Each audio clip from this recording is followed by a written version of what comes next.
सानम को जोहार गे सानम को पालेन ओलंपिक रे अडी लेकाना खेलोंड बोन नेल बड़ा गया आदो बड़ायाबन से बांगा ओलंपिक तायम तायम गे आर मिटंग ओलंपिक हुआ जहां दो पैरा ओलंपिक आदो नोआ रे दो ना जहां को आबुरिन हैंडीकैप को उनको का कंपटीशन हुआ और निया धाव चलावेन ओलंपिक रे आबो इंडिया खना हो अडी भागी को परफॉर्म का तबना जे दिसोम रे ᱧᱩᱛᱩᱢ पूरा धरतीपुरी रे को दोहो का से सम्मान अब को राकाब का नोआ अडी मारंग कथा कना तो उनका गे जहां इदी कते तेही आपे को समांग रे समांग कना ओना दो हुयुग कना मिटंग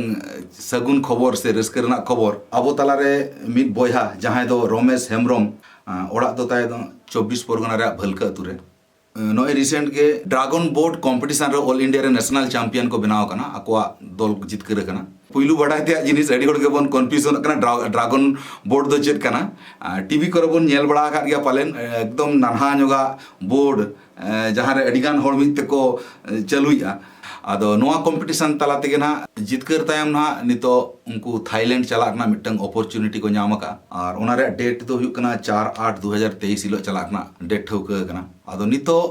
ओना चला इदी काते कन्फ्यूजन नोआ खातिर बनाव कना जे जावमा अकवा चला इदी काते स्पॉन्सर्ड को गे को बियारा चला हजुर ना जहां तिनो खरच खर्चा को आदो निये धाव अको को नोटिस का को जे स्पॉन्सर्ड नित धबी औरी को कन्फर्म तो जहां खातिर आजा चला रेना हो कटी कन्फ्यूजन रे मेना जहां खातिर गे तेज आपे तला रे हेज सेटर हुई कना सदर हुई कना जाते नोंकाना मिटंग अबो होड़ गिद्रा से सांताड़ गिद्रा आदिवासी गिद्रा मिटंग इंटरनेशनल स्पोर्ट्स रे ओना हो नोआ पैरा स्पोर्ट्स रे जे नोआ दो को मेता कना पैरा ड्रैगन कंपटीशन आदो नोआ कंपटीशन रे पार्टिसिपेट का है ऐसे नोंकाना रे दाव ᱧᱟᱢ का अपॉर्चुनिटी ᱧᱟᱢ का है और ओना रे बाय सेन दाड़ा नोआ अकाल का चो बेस बांग बुझो लेना आदो ओनाते नोआ लइतेना दो जहां को बन संभव दाड़ा खान जहां को जदी अर्थनैतिक अवस्था ठीक गेता बोना से बन मोनेया बांगा नोंकाना क्षेत्र को स्पोर्ट्स बन दुलड़ा चलो ओना खातिर चेदा अब मिटंग होड़ गिद्रा पिछले रे तहना जाते चला दाड़ा मा ओना लिगित ते गोड़ो बन एम सोहर आया ओना लिगित ते नोआ वीडियो बनाव हुयुक कना नोआ इदी काते गोड़ो लिगित ते खान आजा फोन नंबर तहन कना ओडे कांटेक्ट कता इसला रिपोर्ट तबन पे आरो जस्ती कन्फर्मेशन लिगित ते ओना साव सावते आजा अकाउंट नंबर हो डिस्क्रिप्शन बॉक्स रे एम तहन कना इसला रिपोर्ट काते गोटा बुझो काते गे चेक लेका चेक को लगावा ओना हिसाब रिपोर्ट काते गे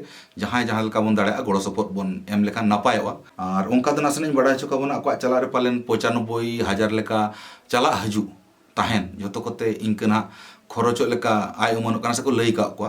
आदो आसिन दोया जहां गे जहां तिना बन दाड़ा खान नोआ रहो गोड़ो सपोर्ट एम काते उनकिन मन गोड़वा किन विशेष कर पार्टिसिपेट दाड़ा मकिन सेन दाड़ा मकिन मा एनखान जहां लेका बन संभव दाड़ा निजेरा असुविधा बांग हो चकाते गोड़ो पे एम ताबोना मेनते आस ताहेना जोहार।